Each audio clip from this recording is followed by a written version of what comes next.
7 inclusion, exclusion and language. नाम में क्या रखा है, ऐसा भले ही शेक्सपियर कहे गए हो, पर ये नाम बहुत इम्पोर्टेंट होता है।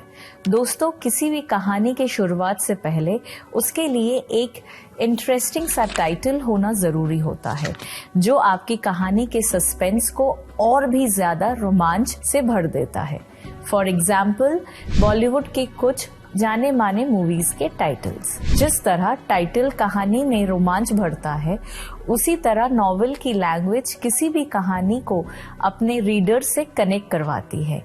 इसीलिए कहानी उसी भाषा में लिखे जिसमें आप लिखने के लिए कंफर्टेबल है। नॉवेल राइटिंग में इंक्लूजन एक कहानी के कैरेक्टर्स, थीम और नरेटिव्स में विभिन्न प्रकार की पहचान, बैकग्राउंड और उसके एक्सपीरियंसेस को रिप्रेजेंट करता है। इंक्लूजन का मेन काम होता है रीडर्स को बिना किसी भेदभाव के ये इमेजिन करवाना कि वो उस कहानी में है और ये कहानी उन्हीं के लिए बनी है। इंक्लूजन कई तरीके से नॉवेल राइटिंग में आ सकता है, जैसे कि featuring characters from different culture और ethnic backgrounds, Bajirao Mastani. Portraying characters with disabilities और chronic illness, Barfi, Taare Zameen Par, Dear Zindagi. Depicting LGBTQ characters and relationships, Shubh Mangal Zyada Saavdhan, Badhaai Ho. Including characters of different ages, genders and socio economic status. Piku, Dum Laga Ke Haisha. Exploring themes of social justice, inequality and discrimination. Pink, Article 15. Incorporating diverse perspectives and worldviews. Tare Zameen Par, 3 Idiots, English Wenglish. Inclusion in novel writing is important because it allows for greater representation and understanding of different perspectives and experiences. It can also challenge stereotypes and promote empathy and understand between different groups of people. Novel writing में inclusion important है क्योंकि ये different perspectives और experience के ऊपर focus करता है और उसकी अहमियत बताता है। ये स्टीरियोटाइप्स को भी चुनौती दे सकता है और अलग अलग समुदाय के बीच एम्पैथी और अंडरस्टैंडिंग को बढ़ावा दे सकता है। कहानी में एक्सक्लूजन कैसे काम करता है? नॉवेल में एक्सक्लूजन पाठकों में उत्सुकता और सस्पेंस क्रिएट करने के लिए यूज किया जाता है।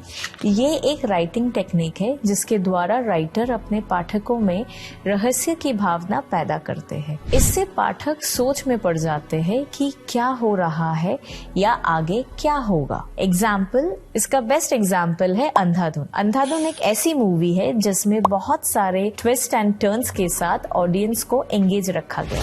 मेटाफर्स की विशेषताएं। क्या आपने कभी आंखें बंद करके बहते झरने को देखा है? आंखें बंद होने के बावजूद या हमारे सामने कोई भी ड्राइंग के बिना वर्ड्स अपनी ताकत से जो इमेजिनेशन क्रिएट करते हैं, उसी को राइटिंग टेक्निक्स में मेटाफर्स कहा जाता है। वैसे तो ये सुनने में थोड़ा भारी सा लगता है, पर जब कोई भी राइटर इसे अपनी राइटिंग के जरिए कहानी में प्रेजेंट करता है, तब इससे आसान और खूबसूरत चीज रीडर्स के लिए होती ही नहीं है। जैसे कि दृश्यम मूवी पार्ट 1 और 2 दोनों ही फिल्मों में सस्पेंस को दर्शाने के लिए जिस तरह लेखक ने सीन, डायलॉग्स, कैरेक्टर्स की एक्शन एंड रिएक्शन को डिटेल में हाईलाइट किया है, उससे वो कहानी जिंदा दिली का एग्जाम्पल सेट करती है। ये तो था मूवी का एग्जाम्पल। जिस तरह सीन मेटाफर्स की वजह से जानदार लगते हैं, उसी तरह यही मेटाफर्स स्क्रिप्ट को भी एक दृश्यात्मकता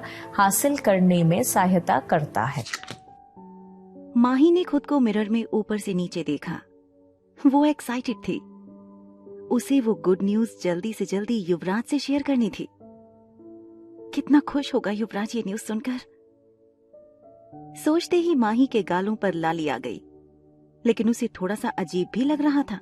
जैसे कि पॉकेट FM का हिट ऑडियो शो, इसे सुनते ही हर वर्ड आंखों के सामने तैरने लगता है और उन इमोशंस का एहसास करवाता है।